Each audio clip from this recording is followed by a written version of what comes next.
ხე საინტერესო მომენტია, ესე იგი ქართული სახელმწიფოს ერთგვარი პოლიტიკური ხედვა, გეოპოლიტიკური ხედვის, ანუ ის ხედავს თავის ერთგვარ გავლენის სივრცეს, ანუ ბიზანტიის სივრცის მიმართულებით და ხედავს სამხრეთის მიმართულებით. და ჩრდილოეთით პლუს გავლენა აი ამ შტილურ ხალხზე. იქ პრობლემა არ აქვს. იქ პრობლემა არ აქვს. ანუ იქ არ აქვს ჩვენ ამბიცია რომ რაიმე რაღაცა სხვა პოლიტიკა, ანუ იქ პრაქტიკულად სახელმწიფოები არ არის, ანუ არასახელმწიფოებრივი სივრცეა, უფრო თემური საზოგადოება მთისთვის დამახასიათებელი და პრობლემა არ გვექნება ჩვენ იმათგანაც. მაგრამ აქ ერთი საინტერესო მომენტი ახლა აუცილებლად მინდა ამაზე ვისაუბრო თქვენთან.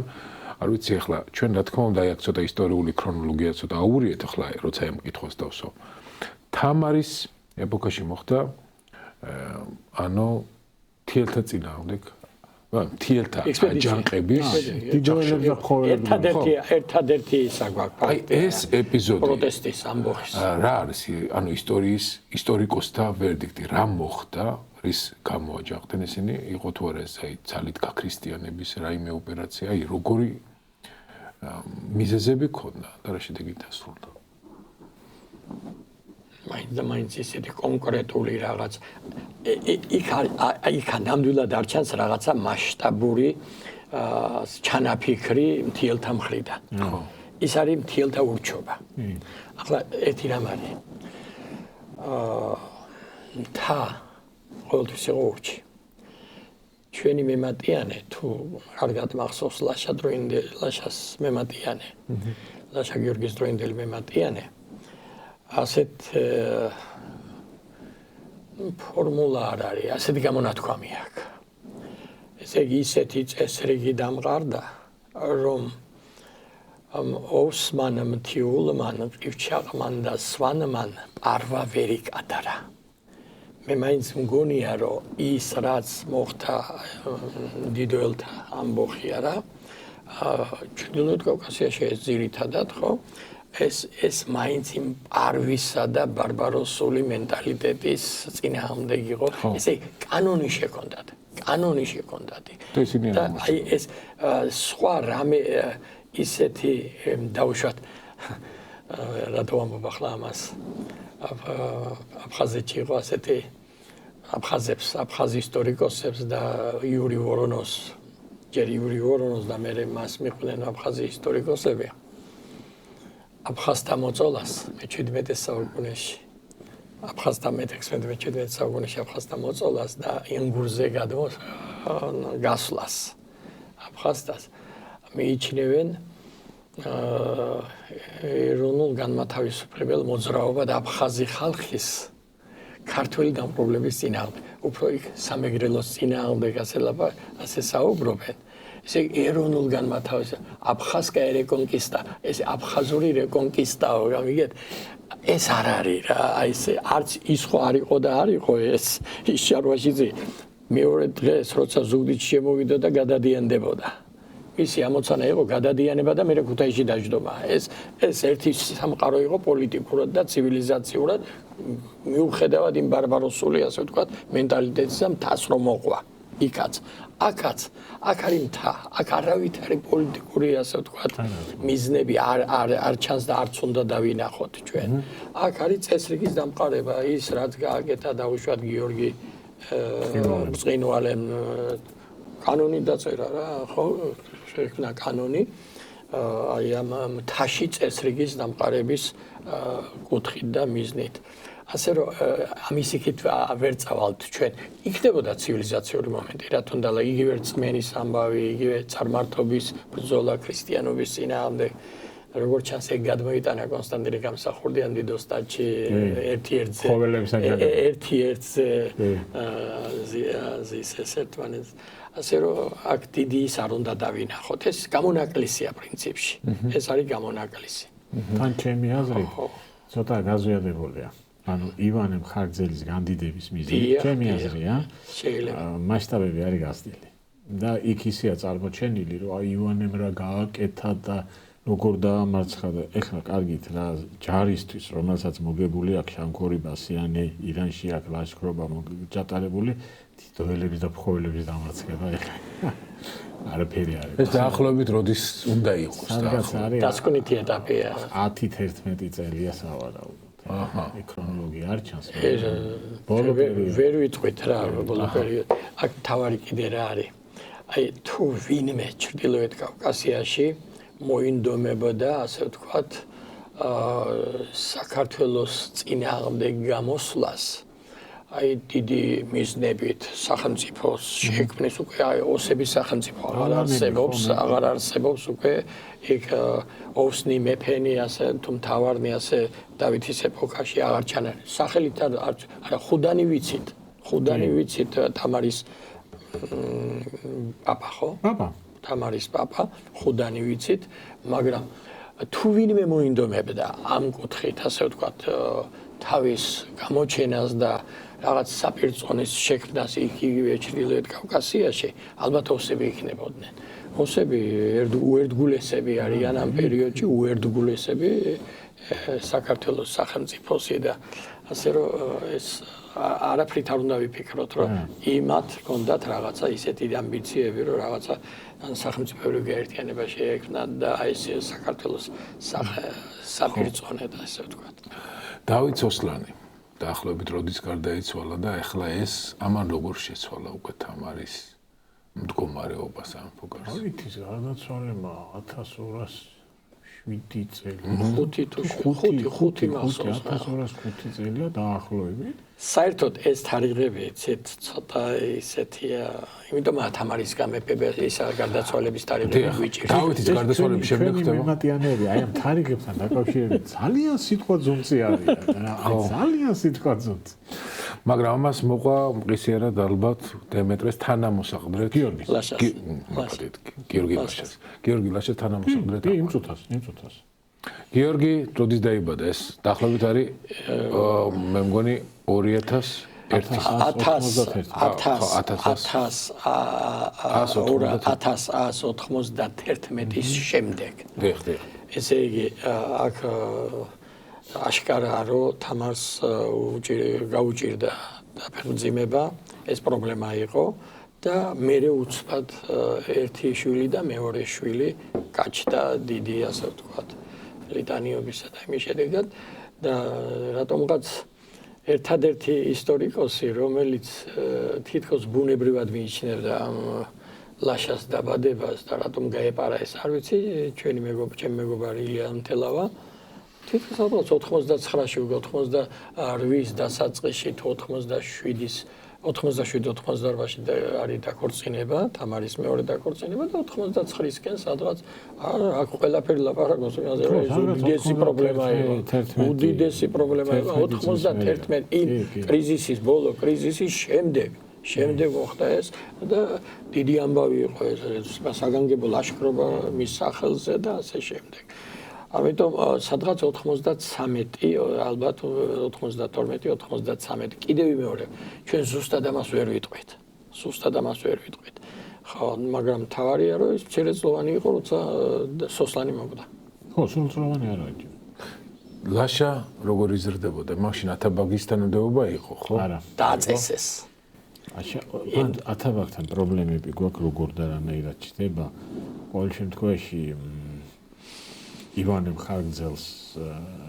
მხარგზელი რო ითხოვს ათაბაგობას, იქ ამბობს, რომ თქვენ სამეფო კარზე ათაბაგობა არავინ არ იცის რა არის და მე პირველად მომეცი ეს ათაბაგობა. ყოველ შემთხვევაში ლაშა გიორგის ათაბაგობა არ არის. არა, აჯერ არსებობს. მეორე ვერსია არის, რომ პირველად ათაბაგობა ივანე ახალციხელმა მიიღო, როდესაც კარი ავიღეთ. ამიტომ ეს დიდი თავსამტრევია პირველი ათაბაგი ვინ იყო, მაგრამ ყოველ შემთხვევაში 1204 წელზე იქით ვერ წავა. ანუ ლაშა გიორგის დროს ათაბაგობა ჯერ არ არის. ახლა დაბადებისთანავე არ არის. აი იმის თქვა და რომ დაბადებისთანავე არ არის. ეს უკავშირდება ზაქარია მხარგზელის გარდაცვალებას. ზაქარია მხარგზელი გარდაიცვალა და თამარმა თითქოს შესთავაზა მისი თანამდებობა, ანსპასალარის თანამდებობა ივანეს და ივანემ დიპლომატიური უარი უთხრა არაო მე როგორი ჩემი ძმა ძალიან დიდი ვინმე იყო და იმის ადგილზე მე როგორ დავждები რაღაც ამ დაგვარი და თუ რამე პატივის გინდა ჩემთვის ხო დაახლოებით აი მომეცით ათაბაგობა თან როგორ შანს ის მართლა იღებდა მონაწილეობას ლაშას აღზრდაში მანამდეც შეიძლება იღებდა და ეს ხო არ გამოიყენა აი ეს მომეცი და ეს ათაბაგობა იმ კარის ათაბაგობისგან განსხვავებით ცოტა სხვა რაღაცაა. იქ როგორც ათაბაგები ადერბადაგანის და განძის ათაბაგი და ასე შემდეგ. აქ ეს დატვირთვაც აქ უფლისწულის აღმზრდელის. და გამოიყენა ძალიან მეორე კაცი გახდა. ივანე ათაბაგიდან იწყება უკვე ჩაჩოჩება მწიგნობარ თუხუცეს ჭყონდიდლის უკვე იწყება ოფიციალურად ფაქტობრივად თუმცა მანამდეც არ არის მწიგნობარ თუხუცეს ორი ძმები სანამ იყვნენ ან ზახარია სანამ იყო არ არის მწიგნობარ თუხუცეს ჭყონდიდელი ისეთი აქტიური ხო ეს ათაბაგობა რა არის ჩემი აზრით აბსოლუტურად ზედმეტი იყო ქართული სახელმწიფო წყობილებისთვის. აი აბსოლუტურად არ ჭირდებოდა. ათახო მამას ნიშნავს. ხო, ეს ხელოვნურად შემოტანილი თანამდებობა, რომელმაც მერე ბოლო მოუხო აღმოსავლური ტრადიციაა. აღმოსავლური ტრადიციაა და ხელოვნურად შემოტანილი თანამდებობა, რომელმაც აი როგორც ბატონმა ზურაბმა თქვა, მოშალა მმართველობის ცენტრალური სისტემა იმიტომ რომ იქ ორი მამა გაუჩნდა მეფეს, ხელმწიფის კარის გარიგებაში ეს კარგად წერია. დიახ, ძალიან კარგი. ჭიგნაბად ხოსმალელი მამა მეფისა და ათაბაგი ახალი. ანუ პარალელური კაცი გაჩნდა რა. და აი ამ კონკურენციამ საბოლოო ჯამში ჭიგნაბად ხოცეს კონდიდელობა მოსკოვში. რომელიც უკვე დიდი ტრადიციაა და ხო, ანუ ამ თანამდებობის შემოტანამ პრინციპში ცუდი როლი თამაშა რა. ის აწყობილი სტრუქტურა ლაშას ამ სიყმაწვილის შესახებ. ცნობები გვაქვს, აი როგორ იზრდებოდა ლაშა. სანამ თანამოსახდრე იყო ის აქტიურ პოლიტიკაში გვაქვს რაიმის რომ არაფერი არ ვიცი. ლაშაზე მე ჟამთაღწეველი წელს. 1210 წელი. თითქოს და ლაშქარმა მობეზრებული უსაქმობით მოითხოვა თამარისგან რომ მიეცეს უფლება ლაშქრობისა, ხო? და ეს უფლება აი ჯერ მოითხოვა უფლება ლაშქრობისა, ეს რო კარგად რო გავშალოთ, აი რა იგულისხმება ამაში, ანუ თამარის არ აქვს ესეთი ამბიცია თუ ეს თავად ჯარში, ანუ არსებობს რაღაცნაირად ისეთი პოლიტიკური დღის წესრიგი, რომელიც ასნობიერებს სიძლიერეს, რომელსაც არ ვიყენებთ. და თამარის მოზომილი უფრო დიპლომატიური პოლიტიკა, რომელიც ასნობიერებს იმას, რომ ამას თუ მე არ გამოვიყენებ შეიძლება მე საჭირო ადამიანები გავანაწყენო რა, ანუ არასასურველი ერთგვარი ენერგია დამებრუნდეს. აი ეს რაღაცა მომენტი იგრძნობა აი ამ მოთხოვნაში რომ ლაშქრობა გახორციელდეს. იცი და 1210 წლამდე ერთი მომენტია, რომელსაც მე მინდა უცნობად შევეხოთ, ეს არის ხლათის ამბავი. ეს უმნიშვნელოვანესი მომენტია. ხლათი მდებარეობს ვანის ტბის სანაპიროზე. ეს არის საქართველოსთან ძალიან სამხრეთით. ეს სამხრეთით ჩვენ მანამდე და მერე არ წავსულვართ. ეხლა საქმე რა შეიცით? მახლობელ აღმოსავლეთში არის ორი ძლიერი სახელმწიფო. ეს არის საქართველო და ეგვიპტის ასული. ჩვენი ინტერესები მიემართება სამხრეთისკენ, ეგვიპტის ასულთან მოემართება ჩრდილოეთისკენ, ეს ხლათი მისი ვასალია და აი ამ ხლათთან ჩვენი ინტერესები ერთმანეთს დაეტაკა, ანუ ჩვენ იმდენად ძლიერები ვართ, რომ ხლათის აღება გვინდა. და იქ ალყა შემოვადგეთ ხლას და რო არა ის ინციდენტი ივანე მხარგრძელთან დაკავშირებით, კიდე კაცმა არ იცის ავიღებდით თუ არა.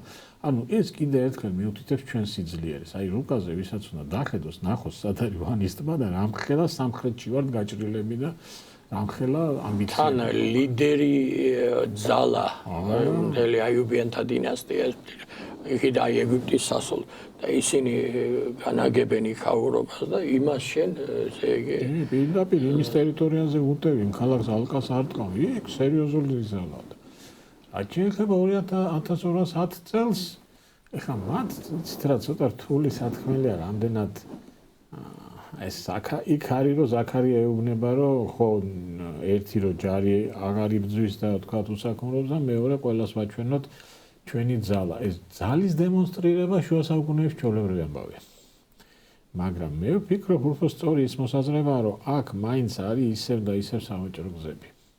დაზვერვა ამ სავაჭრო გზების და დაზვერვა იმისა, რა ხდება შორეულ საზღვარგარეთში. არ გამოურიცხავ, რომ ზაქარიას ინიციატივა იყო, იმიტომ რომ ამის მასალარია, ომი მისი საქმეა, მას აქვს ინფორმაცია, ხელისუფლების გარიგებაში პირველად პირდაპირ გვიწერია, რომ ამის მასალარი ვაზირია, ჯარის და მის გარეშე არაფერი არ ხდება. სამხედრო თვალსაზრისით და სამხედრო რა თქმა უნდა მეტი ინფორმაცია ქონდა ვიდრე მეფეს. უნებრივი. ზაქარია მიაწოდა ეს ინფორმაცია თამარს. აქ კიდე ერთხელ დასტურდება, რომ რაც არ უნდა გავლენიანი იყოს ზაქარია, ის მაინც თამარს ემორჩილება, ხო? ჩვენ მეზობლებს უყვართ ხოლმე ზაქარიას წინ წამოწევა რომ ხარგზელების. ხო, ხარგზელების რომ ლამის არავის არაფერს არ ეკითხებიან, არა, თამარის გარეშე ისინი ვერაფერს ვერ აკეთებენ, აბსოლუტურად. აი ეს იდეა ნამდვილად შეიძლება ზამის მასალარის იყო და მას ევალებოდა კიდეც სამხედრო ლაშქრობის დაგეგმა, მაგრამ თამარის ნებართვის გარშე არაფერი არ გამოვიდოდა. თამარმა ეს ყველაფერი დაწონა, როგორც ჩანს ყველაფერი გაანალიზა და მერე მისცა თანხმობა. ახლა ეს საკითხი რომ ჯარი დავასვენო თუ აი მოსვენებას არ გვაძლევს ეს გიორგი მესამის დროსაც ძალიან აქტიურად ჩანს ეს მომენტი რომ საყოდურებენ აღარ უნდათ რა ცოტა უნდათ მშვიდად იყვნენ და მე მაინც მგონია რომ მარტო ალაფის გამო ეგ არ იყო. არა, რა თქმა უნდა. ეს ლაშქრობები ეს რაღაც პრევენცია იყო. ეს იყო პრევენცია ალბათ რაღაც იმ დროს დავითის დროიდან როგორც ჩანს საქართველოში ძალიან მაღალ დონეზე იყო აი ეს სადაზვერვო სამსახური. ისე უმიზეზოდ შეიძლება მემატიანემაც არ იცის ეს. აქ შეიძლება აი ამ ფრაზებში, როდესაც ის ამბობს აი მოსვენება გვინდა, იქნებ მემატიანის აზრიც არის. გახსოვთ მემატიანე უმეზობლობაზე ესე თამარს უპირისპირებს დავითს, რომ ის უმეზობლობას კი არ ესწრაფოდა, არამედ ცოტა სხვა პოლიტიკას. ესე იგი აქ ორი იდეოლოგიის ამბავი არის, ერთი რომ აქტიური შემტევი პოლიტიკა, აქტიური შემტევი საგარეო პოლიტიკა და მეორე თავდაცვითი და ესე იგი ზედმეტი გართულებების გარეშე და მაგრამ აქ თავად ჯარმა მოთხოვა. აი სავაჭრო ინტერესებს რო ამბობ ჩვენ ახლა ეგ ძალიან მნიშვნელოვანია რა.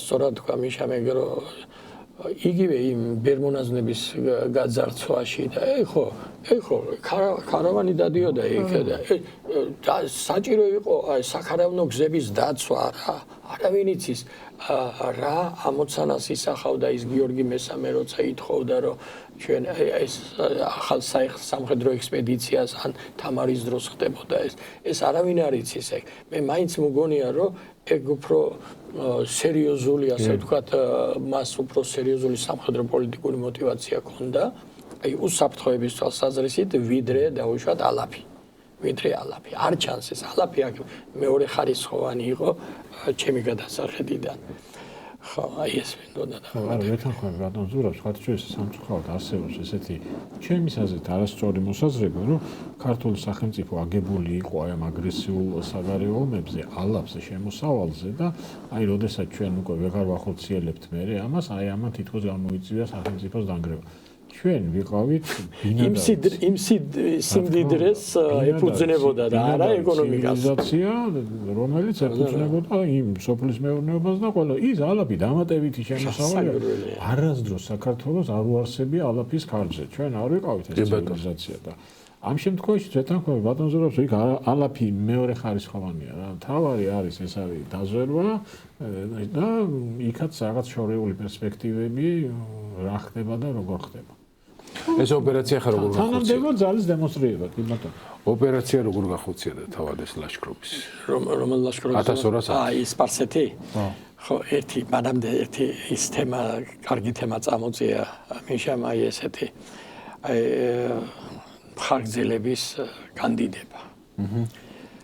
ძალიან არასწორი მიდგომებია ამასთან დაკავშირებით სომხურ ისტორიოგრაფიაში იყო ახლა ბოლო დროს არ ვიცი მართალი გითხრათ რა ადრე იყო ეგ ძალიან არასწორი მიდგომები ლაპარაკი იმაზეც კი რომ გინდა თუ არა ავტონომიური სამთავრო შექმნეს მხარგრძელებმა, ზაქარიანთა დინასტია, ესე იგი ზაქარია მხარგრძელის პაპის მის დინასტია თითქოს და ესე იგი იქამდეც კი მივიდნენ რა თვით ძალიან სოლიდური გამოცემა რა საბჭოთა კავშირში იმაზე სოლიდური გამოცემა საბჭოთა კავშირის ისტორიის არ ყოფილა ატომეული ოჩერგი ისტორია SSR გრეკოვის დროს გაკეთებული წიგნია ეგა იქ ერემიანია თუ არ კარგად მახსოვს ავტორი აი ამ ასე ვთქვათ ლაშქრობებზე საუბრისას როგორ წერდა იცით Армяна Грузинского войска.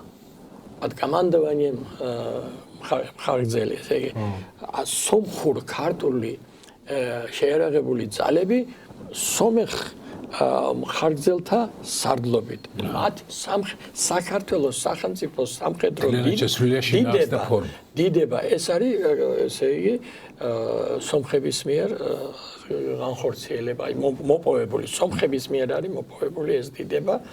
მეტიც ხანდახან ისმასაც იტყოდნენ რომ აი ყივჩაღები მაინც ერემიანს უნდა რომ ყივჩაღების ძალა იყოს გადამწყვეტი ამ დავითის საქართველოს შექმნაში და თამარის საქართველოს შექმნაში ეს არის და ამან იცით სანამდე ეს მიდგომა რამ შვამდა აი ჩვენ საბაბი რითი მივეცით ამას მივეცით საბაბი იმით რომ დავითის საქართველოსაგან განსხვავებით თამარის სახელმწიფო არ იყო აბსოლუტური მონარქია ახლა მთლად იმ გაგებით არ ვამბობ აბსოლუტურ მონარქიას რა გაგებითაც ზოგადად მაგრამ აი ერთპიროვნული მმართველობა თამარის დროს მაინც იყო ერთპიროვნული მმართველობა განსაკუთრებით 91 წელს რო დაიძილა პოლიტიკური კრიზისი იმის შემდეგ თამარსა და დავით შორის არ არის განსხვავებაში. არ არის განსხვავება და ის დარბაზი დავითის დროსაც იყო მასე და ხო დარბაზის ტრადიცია სულ ქონდა მაგრამ მისი გავლენა არჩევს. ალბათ იყო ასე და ასე მაგრამ თამარის ის თუ ჩვენ ვიტყვით რომ თამარი იყო მარიონეტი აი ამ გარემოცვის ხო კრეატურა მარიონეტი იყო ხო და მაშინ მართლა გამოდის რომ ისინი მართავდნენ ქვეყანას არა ამასობაში სანამ დავით სოსლანი ცოცხალი იყო აშკარად ჩანს რომ დავითი მეფობს რომ არა იმ გაგებით ის მეფე-ქმარია მაგრამ მთავარსარდალი ის არის არ არის მაინც არ არის მთავარსარდალი ზაქარია მაინც არ არის ამირსპასალარი არის მაგრამ მაინც არ არის მთავარსარდალი უმაღლესი მთავარსარდლის ფუნქციას თამარის ფუნქციას დავით სოსლანი ასრულებს ასე რომ ეს თეზისი რომელიც ისე პერფექტებული იყო ქართულ ისტორიოგრაფიაში, მაგრამ მე მაინც მგონია რომ შოთა მესხიას მონოგრაფიის გამოსვლის შემდეგ აქ ყველაფერს წერტილი უნდა დაესვას და თამარის საქართველოსაც ისევე უნდა შევხედოთ ჩვენ ფაქტობრივად. ახლა ერთ-ერთზე არ არა საკვირველია, ხო? სხვა ეპოქა, სხვა დროა. ხო, იქ ყმადნაფიცობის იმაზე გადავიდა და არა შემოერთებაზოს. რაც შემოსაერთებელი იყო, თამარმა ჩვენი ვერა შემოიერთა. ანისი შემოიერთა საბოლოოდ, ხო? და უარი არ უთქვამს თამარს, ხო? აგერ კარზებს საუბრობდით ხო და არავინ იცის კიდე რამდენ შემოიერთებოდა ახლა ტრაპიზონს ვერ შემოიერთებდა არ სჭირდებოდა იქ სხვა გათვლა იქ სხვა მიდგომა იყო საჭირო იგივე შირვანთან სხვა მიდგომა იყო საჭირო ხო ასე ის რაც შემოსაერთებელი იყო ძირითადად დავითმა დაასრულა ანისით შემოიერთა მაგრამ რამდენ სულ იქით აქეთ ანის ხო რამდენჯერ დავკარგეთ ჩვენ დავითის შემდეგ რამდენჯერ დავკარგეთ ასე რამდენჯერ უკან დავიბრუნეთ და საბოლოოდ 1199 წელს უკვე საბოლოოდ შემოვიერთეთ არ არის ეს ისე მარტივად ასე ვთქვათ აღსაქმელი ეგ სიტუაცია ასე რომ ამით მივეცით ჩვენ საბაბი მათ ეთქვათ რომ აი ჩვენები ეგ უღურეთ თამარის საქართველოს რას აკეთებს თამარის საქართველოს უნდა სომხეთის სომხური სარწმუნოების ესე იგი უარყოფას არ ვამბობ ესე იგი სომხების მორჯულება უნდა ანუ სომხების გადამოყვანა იმ უნდა ამ სარწმუნოებას და პირველი ნაბიჯები გადაიდგა ამ მიმართულებით სწორედ ივანე მხარგრძელის მეშვეობით პირველი მხარგრძელთაგან პირველი ვინც ეგენი ხო სომეხი ქრისტიანები იყვნენ გრიგორიანები იყვნენ და ესე იგი პირველი ვინც უარი თქვა გრიგორიანობაზე ეს იყო ივანე ათაბაგი ივანე მხარგრძელი ახლა ზუსტად ჩვენ თარიღები არ ვიცით ამისი მაგრამ და ის შემორჩენილია ასეთი ისიც მსჯელობა ძმებს შორის ზაქარია იყო ბოლო მხარგრძელი ვინც მოკდა გრიგორიანად ზაქარია ყველა დანარჩენი მათი შთამომავლობა ორივე 4 ძმები იყვნენ ყველა შთამომავლობა გახდა მართლმადიდებელი და ქართული ქრისტიანობას ეზიარა ხო და ესე იგი რითი თქვა მინდა ამას აკეთებს თამარია რა ამის ცდელობა შეიძლება იყო იქ არის წყაროებში რაღაც მინიშნება რომ დავითის დროსაც იყო ამის მაგრამ აქ თამარის დროს ნამდვილად იყო ეს რეალურად ვიცით ჩვენ ეს სურათი და მეტიც ხითარ გოს დააწერინეს ხითარ გოში იყო არ ვიცი ახლა ვის შევადაროთ ჩვენში იმათი ილია ჭავჭავაძე ხო იმ დროს ლიდერია ახლა ილია ჭავჭავაძე სხვა კატეგორია მაგრამ მაინც სულიერი ლიდერი ინტელექტუალური ლიდერი უყურეთ სულიერი და ინტელექტუალური ლიდერი იყო რა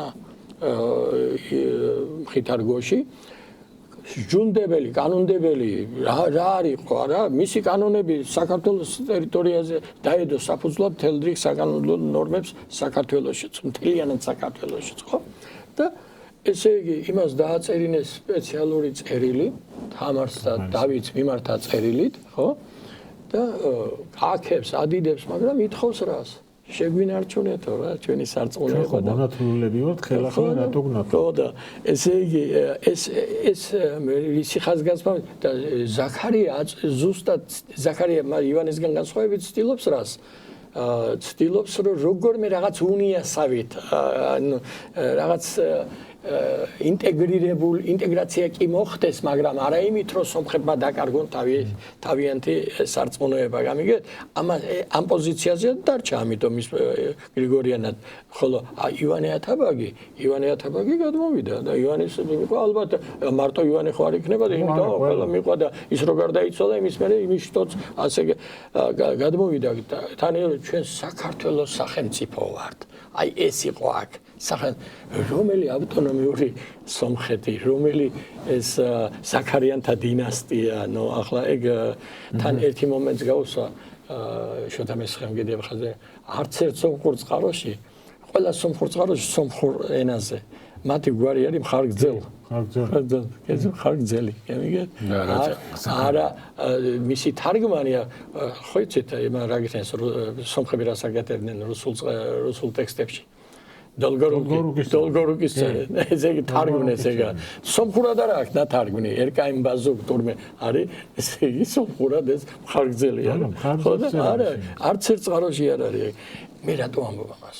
თამარის საქართველოს არანაკლებ ასე ვთქვათ ამბიციური იყო აი ამ საგარეო პოლიტიკური ასე ვთქვათ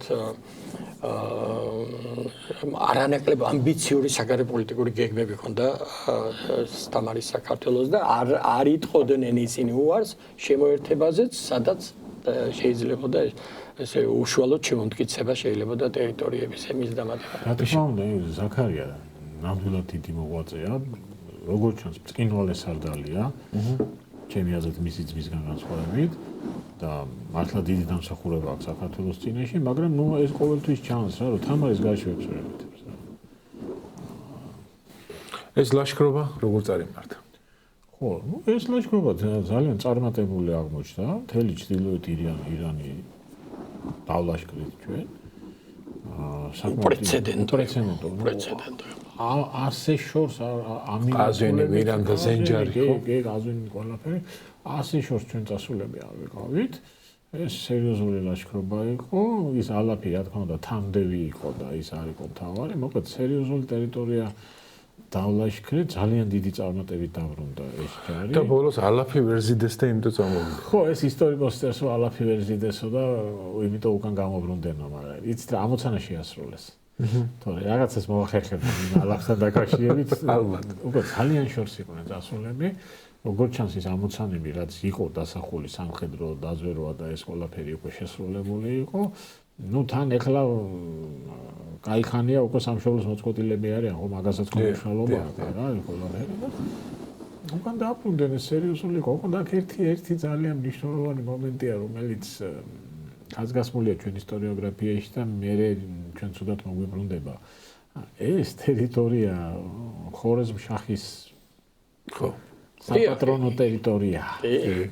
ფაქტობრივად მისი ვასალია რა და ანუ ჩვენ გამოწვევა ვეცლურლეთ ხორეზმის სამეფოს, რომელიც ცენტრალურ აზიაში უდიდესი და უძლიერესი სახელმწიფო არის, ხო და ჯემალ სტეფანაძეს ჰქონდა თუ არ ვწდები მე ეს მოსაზრება, რომ პრინციპში ეს იყო ჩვენი მზადება ხორეზმზე სალაშქროდ.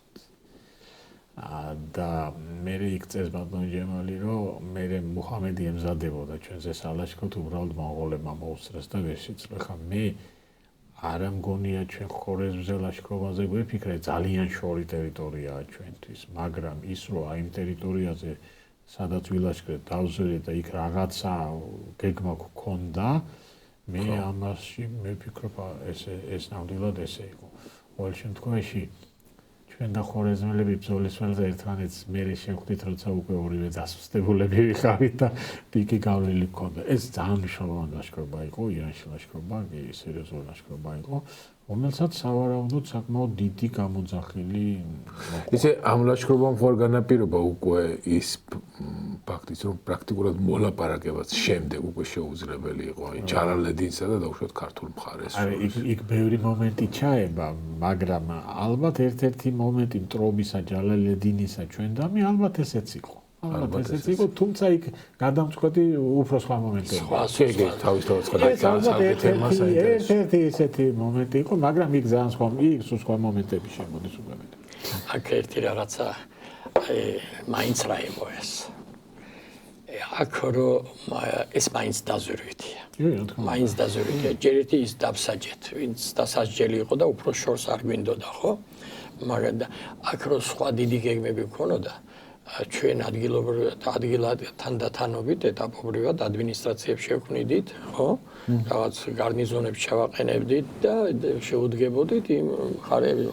მას საქართველოს ვერ გაწოდება იმ ხოლმე იყო ეგეთი ეპიზოდი, რომ ჩატოვეს ჯარი, მაგრამ იმათმა უჯახ ჩახოცეს ჩვენები, დააბრუნდნენ და უსასტიკესოდ ერთ-ერთ ქალაქში მოხდა. და ეს ამოცანა როგორც ჩანს აქ არ იყო და ალბათ ვერც შევწდებოდით ამ ამოცანას იმას. რაც შეეხება ახლა იმ ჯალალედინის ამბავს რა. ჯალალედინის საქართველოში მაინც სხვა რაღაცა მოიყვანა. ის მოკავშირეებს ეძებდა მონღოლების წინააღმდეგ. ხო და ულტიმატუმით მოვიდა და რატო არ მოვიდა მე ზუსტად რომ დიპლომატიური ანუ პრაქტიკულად ჩვენს ინტერესშიც იყო რომ აი ეს უზარმაზარი ძალა გამოგვეყენებინა სერიოზული საფრთხის. ან ჩვენ ვერ შევაფასეთ ის საფრთხეს, მაგრამ ქონდა უკვე მაგალითი წაგებული ქონდა მონღოლებთან. ანუ რატო ვერ შეთანხმდა ეს ორი ძალა ერთად? სხვათაშორის მონღოლებთან ომს წაგებულად არ თვლიდნენ საქართველოს სამეფო კარზე როგორც ჩანს, იმიტომ რომ თბილისი არ აუღიათ მონღოლებს. ესენი გაეცალნენ. ამათ იფიქრეს რომ ჩვენ უკვე მოვიგერიეთ და არა და იმ მონღოლებმა მთელი ხორეზმი დალაშქრეს, გამოდევნეს ამ ხელაკაზე, ვინა აი ჩვენ მონღოლები არ შემოუშვით და ამას როგორ შემოუშვებთ. ეს იყო აი ეს თან იმ შეიძლება დათურის სამსახური გაგვიწია ჩვენ იმ სპარსეთში ლაშქრობამ. უკვე წარმოვიდგინეთ რომ ყველაფერი უძლებელები ვართ და აი რაღაცნაირ არის ხოლმე აი გადაჭარბებული შეფასება როცა წარმატებული ორივე მხრიდან იყო ეს სიბრიყვე აი ჯალალედინის მხრიდანაც რომ ჯალალედინს ალბათ უნდა რომ ისლამური სამყარო გააერთიანოს და ისლამური სამყაროს გაერთიანების სიმბოლო არის ქართული ჰეგემონის დამარცხება და ალბათ ამის შემდეგ მე ყველას გავაერთიანებ ჩემს გარშემო რომ მონღოლებს დაუპირისპირდეთ. თუ მისი სიბრიყვე განსაკუთრებულად არ მოდიოდა რა, ის მოდიოდა დასასჯელად, იმის გამო რომ უარი უთხარით ჩვენ მოკავშირეობაზე, მეტი არაფერი მე მოკავშირეობის შესაძლებლობა არსებობდა. იქ როგორ არის ხო რომ კარნისის ბრძოლის მერე ის ავაგ მხარგრძელს რო შეხვდა, ავაგ მხარგრძელს მან შესთავაზა რომ რუსეთთან სწორად მოვიყვანა. და ავაგმა ეს აცნობა თბილისში. აქ ავაქვს ძალიან დიდი საყვედური უთხრეს საერთოდ როგორ გაბედე ამ წინადადებაზე საუბარია, ხო? ეხლა იქ რთული სათქმელია რა ხდება ჯალედინი კი იმართლებს თავს იქ გარნისის ბრძოლაში რომ მე ომი არ მინდოდა და თქვენ დამიწყეთ ომიო და მაგრამ თუ მას მოლაპარაკება უნდა და პრინციპში შეეძლო ამის გაკეთება გარნისის ბრძოლამდე. მეორეც აი ეს რომ რუსუდანს ბრძოლად მოვიყვან ეს აშკარად იყო მცდელობა საქართველოს დამორჩილების, იმიტომ რომ რუსუდანი ჯალალედინი ეს არ არის თამარი დავიცოსლა. ჯალალედინი მეორე არასდროს არ იყო.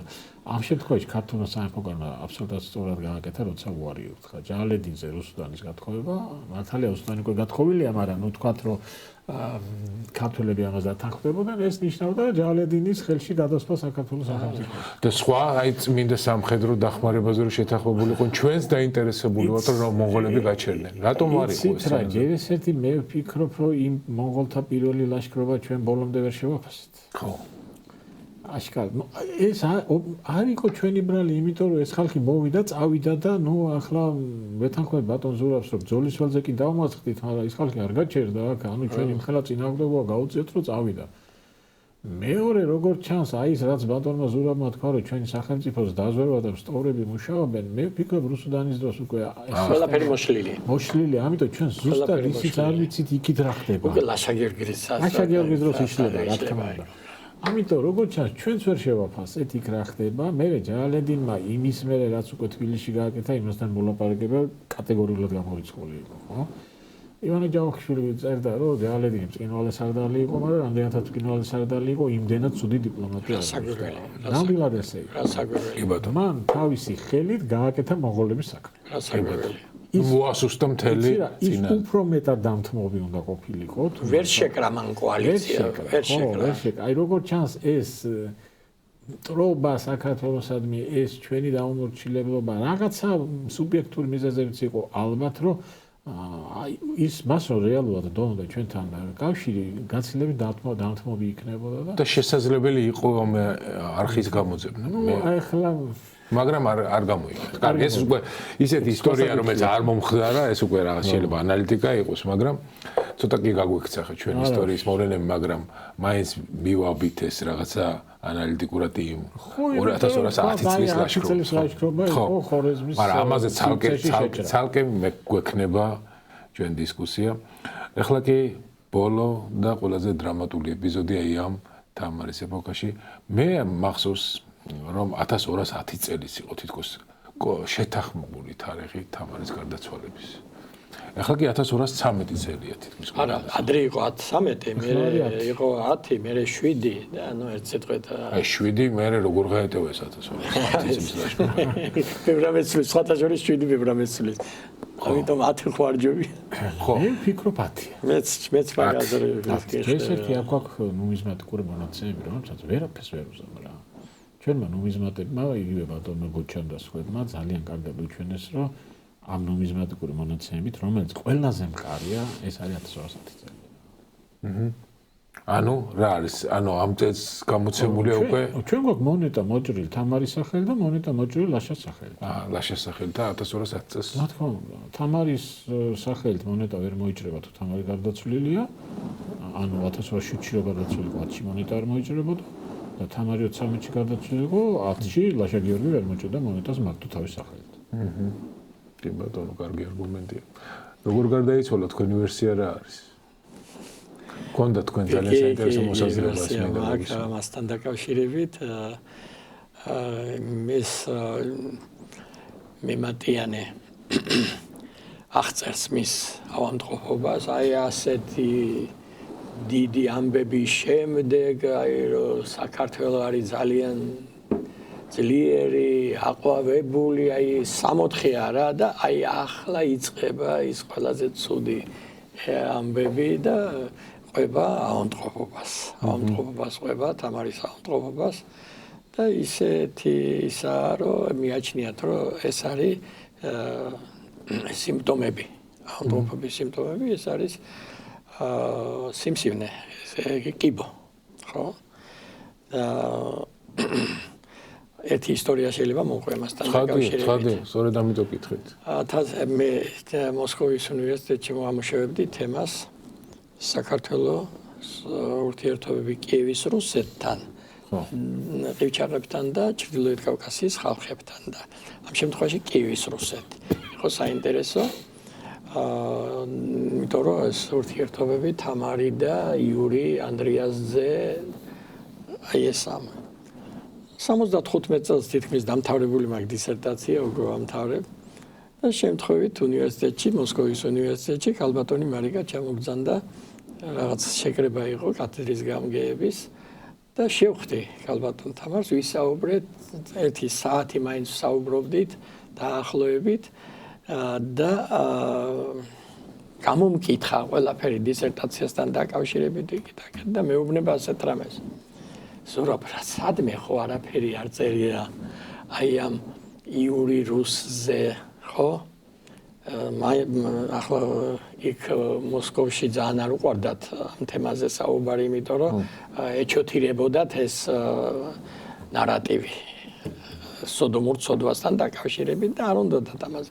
ყურადღების გამახვილება და რამე ისეთი ხო არ შეხვედრია რაღაცა იქით აქეთ და რა მეთქი მაინც და მაინც მაგრამ მე მგონია რომ ეს ასე არ არის და მოუყევი ასეთი რაღაცა მოუყევი იმ დროს გამოქვეყნდა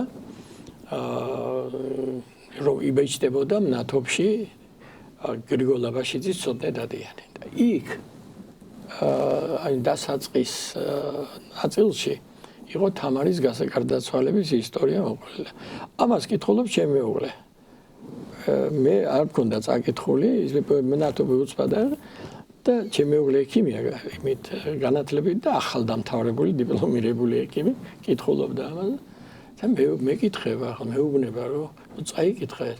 აქ ისე წერიაო რომ თითქოს თამარი კიბოთი გარდაცვლილაო, ხო?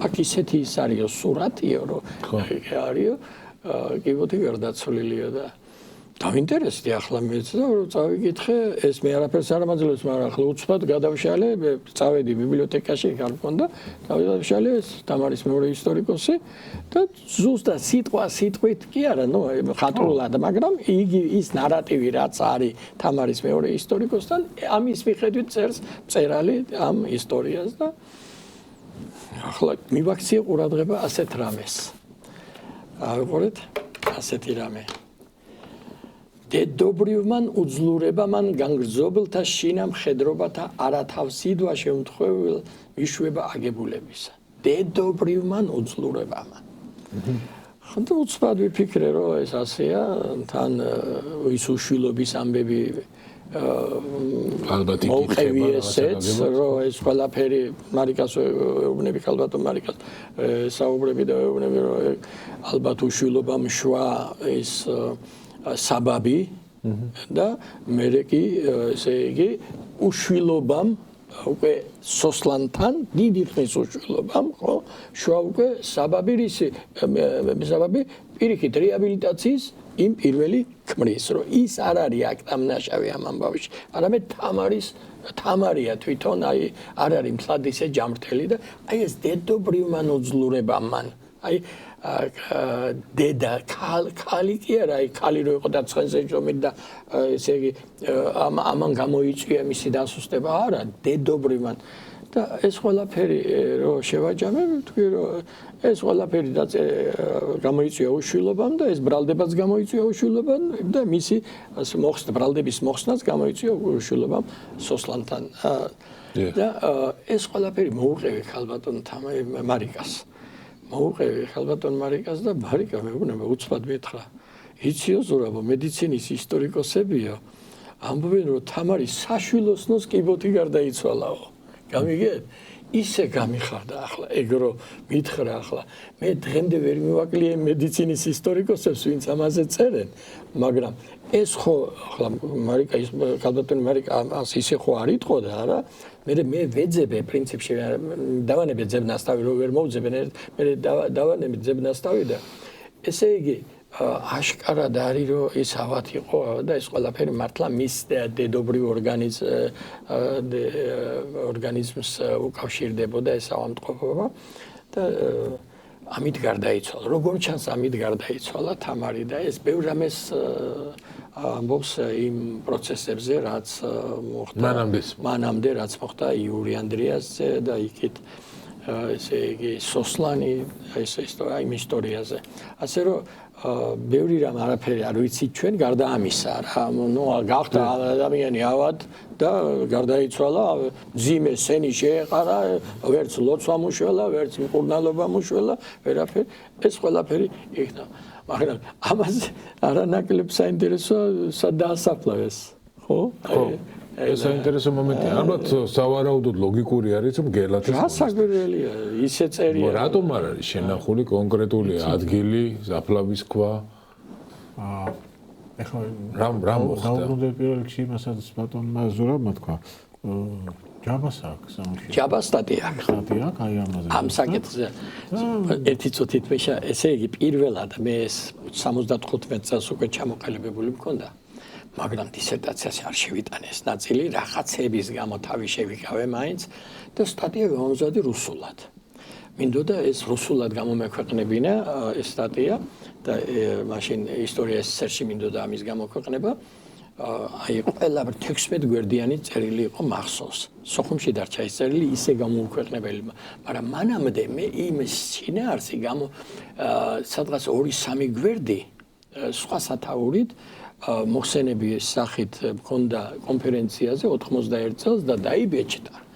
იქ უკვე დაფიქსირდა ჩემი პოზიცია, აი რაც მე ახლა მოვყევი, იმ ერთგვარი ანოტაცია იქ დაფიქსირდა.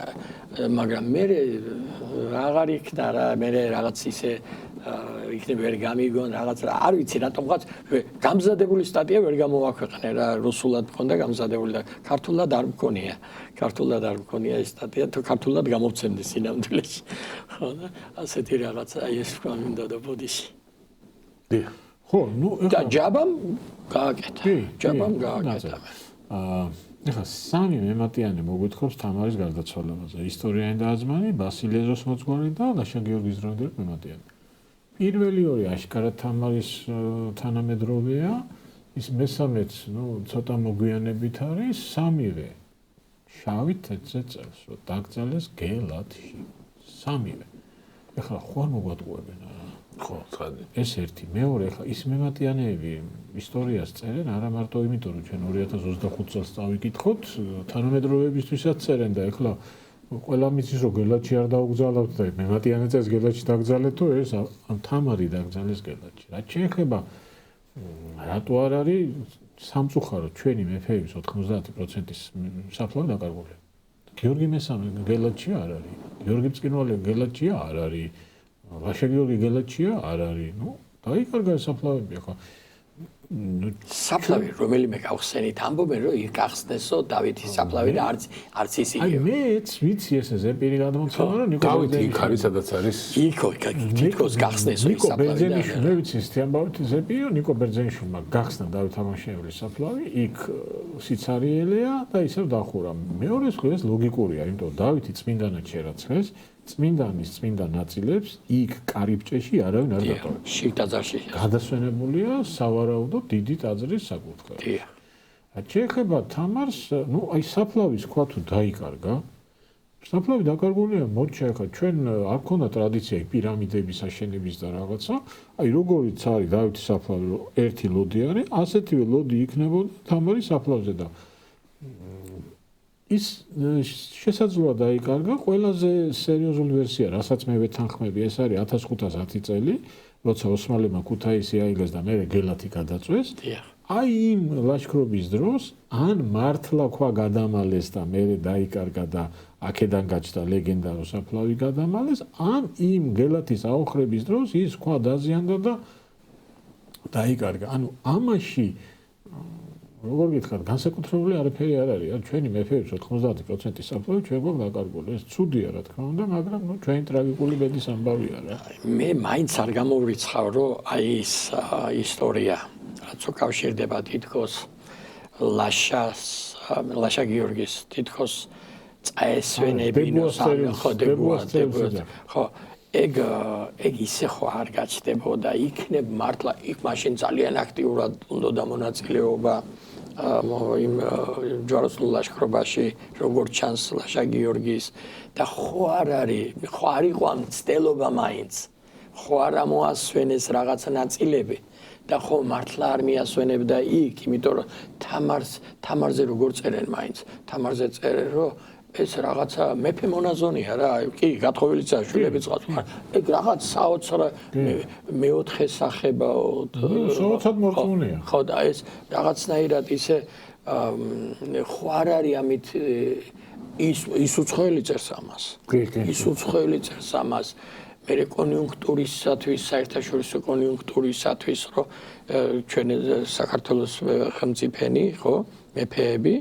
ძალიან აქტიურობდნენ ამ იერუსალიმთან დაკავშირებით ყოველთვის აქტიურობდნენ გასაღები ლიტენიო იერუსალიმისანი და ეს ხო არ არის მართლა მცდელობა მართლა ხო არ იყო იქ გადასვენების ან ხო არ მოხდა მართლა გადასვენება ან გადასვენება რომ ხდარიყო უფრო გვეწოდინებოდა უფრო გვეწოდინებოდა ან ცდელობა ხო არ იყო ამის ვიცი ხო ბატონო ზურაბა მართალი თქვა ხა ის დებოა წერს რომ მოდიან ქართველები და მოაქვს ის არ წერს ჩამოვიდნენ მაგრამ ეს ხმა მოაქვს მეორეს ხრი მე რას ვფიქრობ იცით ცდელობაც რო ყოფილიყო ასე უკვალოდ ქართული წყაროებიდან როგორ არაფერი მინიშნებაც არ აქვს ეს არაფერი ქართულ წყაროებში არ აქვს მინიშნება რომ მეორე რა არის იცით ცოტა სარისკო იყო მე ვფიქრობ ამხელა გზაზე დიახ ამხელა მუსლიმური სამყარო უნდა გაიარო კი ჩვენ თან იმ კაც გაუგიეს ხო ჩვენ გვაქვს უფლება კი იერუსალიმში შევიდეთ და პრივილეგიები მაქვს მაგრამ იერუსალიმამდე ჩასვლა ხო გინდა თითქმის ორთვიანი გზა მე ვეთანხმები იმ მოსაზრებას რომ აი 1210 წლის ლაშქრობა აისახა დებოას ამ წერილში როცა დებოა წერს რომ მოდიანო ეს სავარაუდოდ 1210 წლის ლაშქრობის გამოძახილია გარკვეული ინტერპრეტაციებით.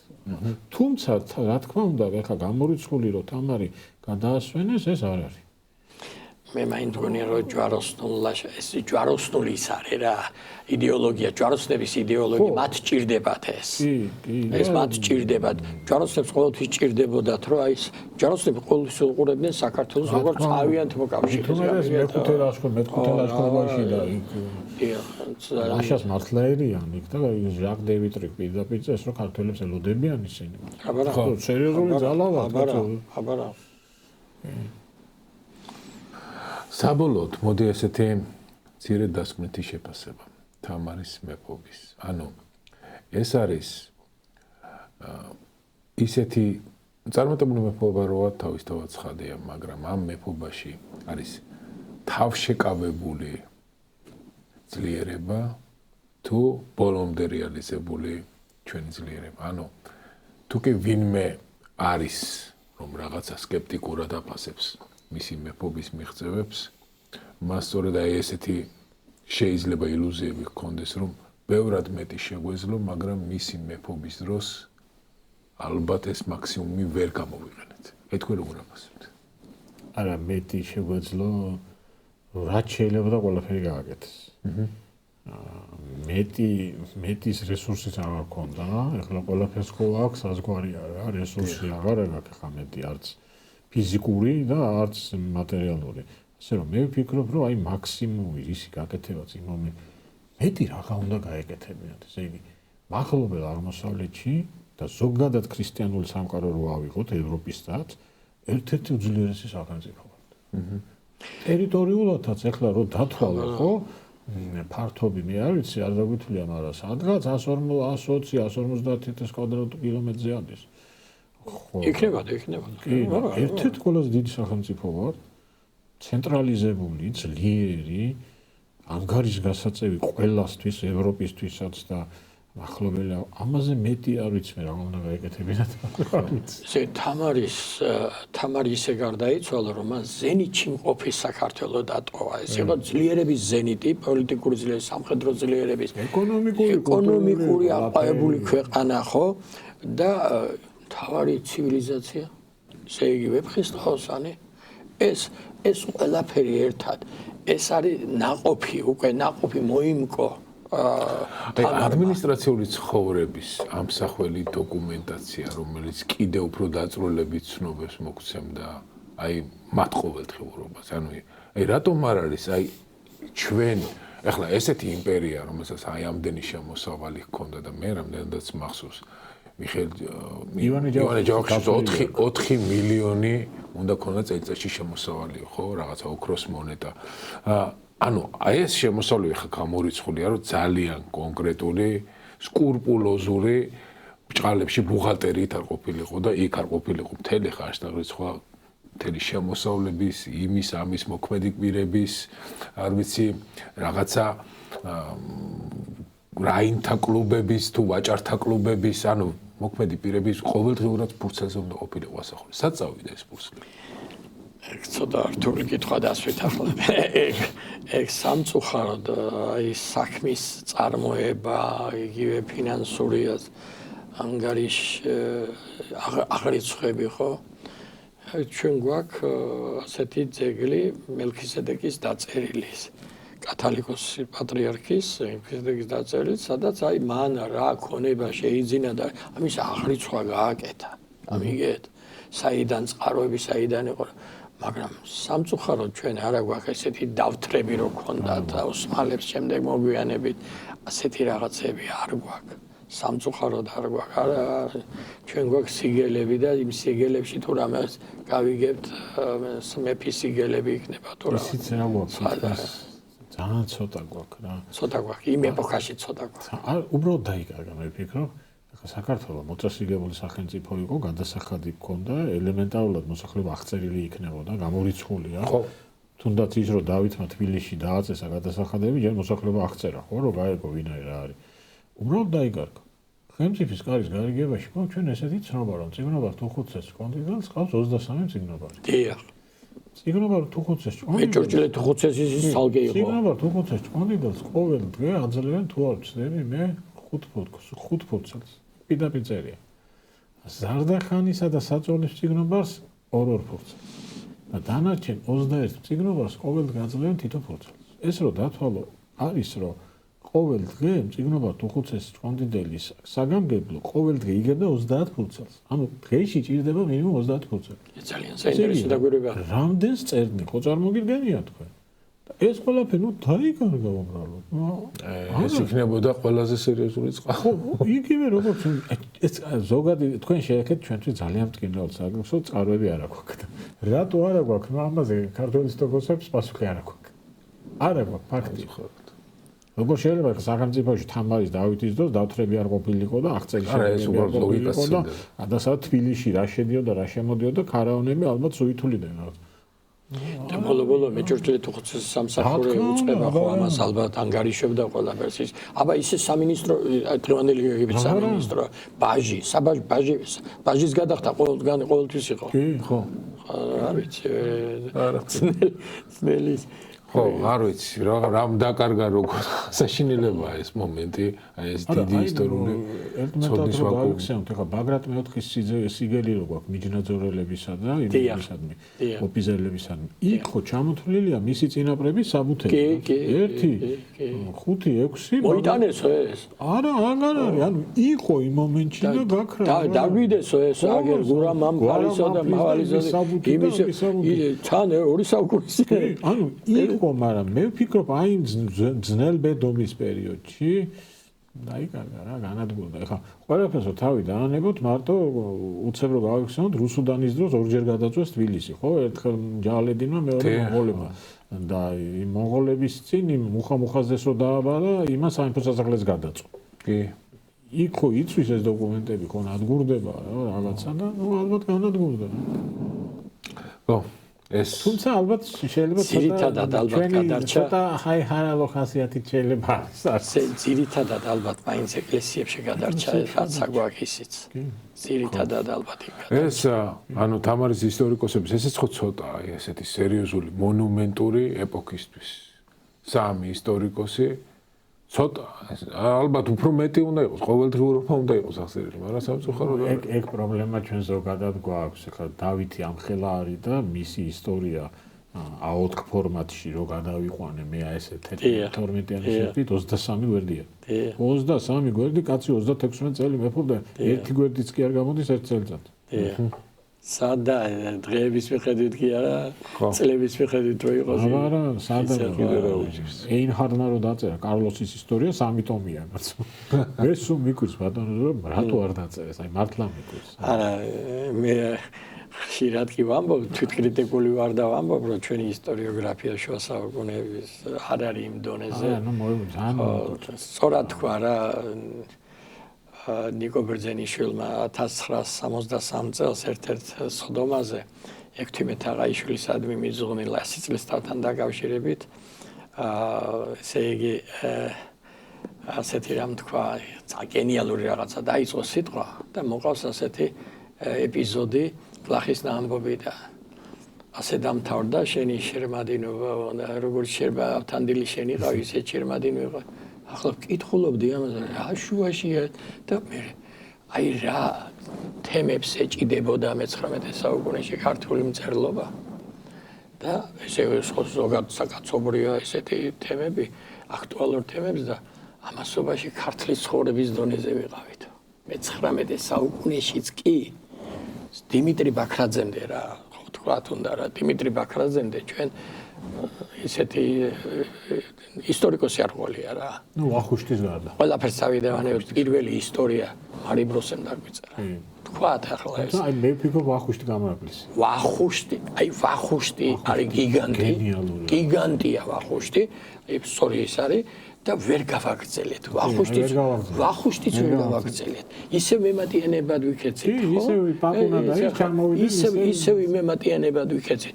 ვახუშტიზე ვამბობთ ასე, პირველი ბოლო მემატიანე, გარკვეულ იმან და პირველი მკვლევარი ისტორიკოსი. და გიგანტი ივანი ჯავახიშვილმა იხმარა ეს თქვა გიგანტი ავიტაცე ეს და ერთ-ერთ სტატია მაქვს ვახუშტიზე და ზუსტად გიგა შუა საუკუნეების გიგანტი ბუმბერაზია ქართული ენციკლოპედისტია. ეს და ვეღარ და მანამდე საერთოდ არ გითხრა ახლა არ მინდა ახლა სომხების კება, მაგრამ შედარება არ არის რა. შედარება არ არის. მე ისინი მიუხედავად იმისა, რამდენად ტენდენციურები არიან, არა, ეს მეორე ხარისხოვანია. იმაშიც ჩანს ის ტენდენციურობაშიც ჩანს, რომ ისინი მაღალი აზროვნები იმ ეპოქაში მათეო სულხაეცი და იოანე დრასხანაკერცი. მე-10 საუკუნე ხო? ისეთ ფაქტებს გვაწვდის, ჩვენ არ ვიცით არაფერი იმ ეპოქაზე. ისეთ ჩვენს ისტორიაზე გვაწვდის, ხო და ახლა მე-5 საუკუნეში ყავს იმ კაცს სახელდებით ეს და ის კაცი ცხოვრობდა ლაზარ პარფეცი ცხოვრობდა ნამდვილად ვიცით და თვითონ წერს აგერ ვახტანგს მარტო ის ასახელებს ვახტანგს უცხოელი არც ერთი უცხოელი ისტორიკოსი მე-5 საუკუნეში ის თანამედროვეა ის ვახტანგ გორგასალს ასახელებს გამიგეთ და მის ძალიან საინტერესო ნარატივით იქაც ტენდენციური მომენტებში შეიძლება ინფორმაცია არა გვაქეგა და რა ვქნათ ახლა ლეონტი მროველი და ივანე ჯავახიშვილი ახლა ამაში მე მთლიანად ვეთანხმები ივანე ჯავახიშვილს რომ ის პირველი დასაწყისი ნაწილი ჩვენი ქართლის ცხოვრების ლეონტის ეგრეთ წოდებული ლეონტისა და ჯუანშერის მატიანეები ხო ეს ძალიან დაბალი დონის საისტორიო თხზულებებია პროფესიონალური კუთხით იმ დროს პროკოპი კესარი ბიზანტიაში ახლა სად ბიზანტიური ისტორიოგრაფია იმ დროინდელი და იმას უნდა ვწუდებოდეთ ჩვენ ხო ბიზანტიას ხო მივყვებოდით ამაში ხო ცივილიზაციურად მივყვებოდით ამას უნდა ვაღიაროთ რომ ჩვენ ამ საკითხი აი ამისი ასე ვთქვათ გამოხატულება ის რაც თუნდაც იმ თამარის ისტორია ვერ დავწერეთ კარგად, დავითის ისტორია ვერ დავწერეთ კარგად. ყავს ეს ამხელა კაცი ყავს. მაგრამ დავითის ისტორიკოსი სხვასთან შედარებით დავითის ისტორიკოსი თავის თავს პირდაპირ ამბობს. მე არ ვარ ისეთი, მე დონე არ მყოფნის პირდაპირ ამბობს. იმ დროს რომ საუბრობთ ჩვენ ესე იგი მე დავითი დიდი იყო, მე ვერ შევწდები მას. ის თვითკრიტიკული მაინც არის და ის მართლა ისტორიკოსია, ნამდვილად ისტორიკოსია, მაგრამ გამორჩეული, იმიტომაა ის გამორჩეული. იმას მე ვეთანხმები იმ მოსაზრებას, რომ იმას სხვა ამოცანა არის. მისი ამოცანა არის დავითის ცხოვრების აღწერა. მისი ამოცანა არის აი მაბრალობელთა რო არიან, მისი ამოცანა იყო დავითის ცხოვრების მოკლე შეფასება, რაც ფშინვალედ გააკეთა. შეფასება. მისი მიზანი არ იყო აი ქრონოლოგიის. ქრონიკა არ არის თავიდან ბოლომდე. ნუ ეს ჩვენი ნაკლია, ხო ეხლა ეს ქართულ მეცნიერებს აღიარებული აქვს ამდენათაც აგეოგრაფია გვაქვს, საოცრად მაღალი დონის და საოცრად იმდენად ისტორიოგრაფიაში მოვიკოჭებთ. ეხლა სომხეთი რო აიგო, აი მარტო მე-19-მე-13 საუკუნეები რო აიგო, საერთოდ 15-მდე მემატიანებოდ. ჩვენს გქონდა ეხლა ეს მატიანეები იგივე? თან ყველა ვიცით სახელით. არისტაკეს, მე-11 საუკუნე არისტაკეს ლასტიაძე. ძალიან დიდი ისტორიკოსი ჩემი გადასახი. ახლა მე ჩემს ავტორებს ვიცნობ უფრო, მაგრამ სხვაებიც აი სადაც კი შევწვდია რა, ყველგან გაოცებული ვარ. არა, ჩვენთანაც იყო ის ჟამთაღწერელი ხო ახსენებს იქ. ჟამთაღწერ საოცრება. გამონაკლისია. იქ წერს რომ ეს ბერი მღვიმელია, იქ ბაღვაშთა წიგნია, იქ იყო ეს მატიანეები, იყო. ხო, ეს დრამატული დასასრული ჩვენი დისკუსიის, მაგრამ საინტერესო დისკუსიის. მაგრამ თამარის საქართველოს ძეგლი მაინც შოთა რუსთაველმა დაუდგა. რა თქმა უნდა. ეს ისეთი თემა ამაჩვენა რა ქვეყანა იყო. ეს რუსთაველის ეპოქას თლად მარტო იმიტომ რომ მეფეების სცენება არ უნდა და მარტო იმიტომ არ არქმევდნენ იმ ეპოქას. ის მართლა ეპოქალურია. და თვითონ აი ვიდევს რა თამარის საქართველო. თუმცა შოთა ეს ხო არის მდროინდელი საზოგადოების აზროვნების კულტურა და ესეთი აზროვნების დონე ვერაფრით ვერ შეიქმნება დაცემულ განადგურებულ სულ სახელმწიფოში. ამას ჭირდება ძლიერი პოლიტიკა, ძლიერი ეკონომიკა, ძლიერი საზოგადოება და აი მართლა თქვა ბატონ აზურებმა აი ამას აგვირგვინებს ეს პარაკ. მადლობა მეგობრებო სტუმრობისთვის. ჩვენ შევაჯამეთ თამარის მეფობა, თუმცა რა თქმა უნდა ამ პომბერაძის ისტორიული პიროვნების შეჯამებისთვის ალბათ არ ვიცი, არც თუ გვეყოფა და არც საშუალება, მაგრამ როგორც შეგვეძლო გავაკეთეთ. მადლობა თქვენ. მადლობა, მეგობრებო, ეს გახდათ გადაცემა ცოდნის არქეოლოგია, სტუმრები ზურაბ პაპასკირი, მიშა ბახტაძე და მე ირაკლი მეპარიშვილი. ნახვამდის მომავალ შეხვედრამდე.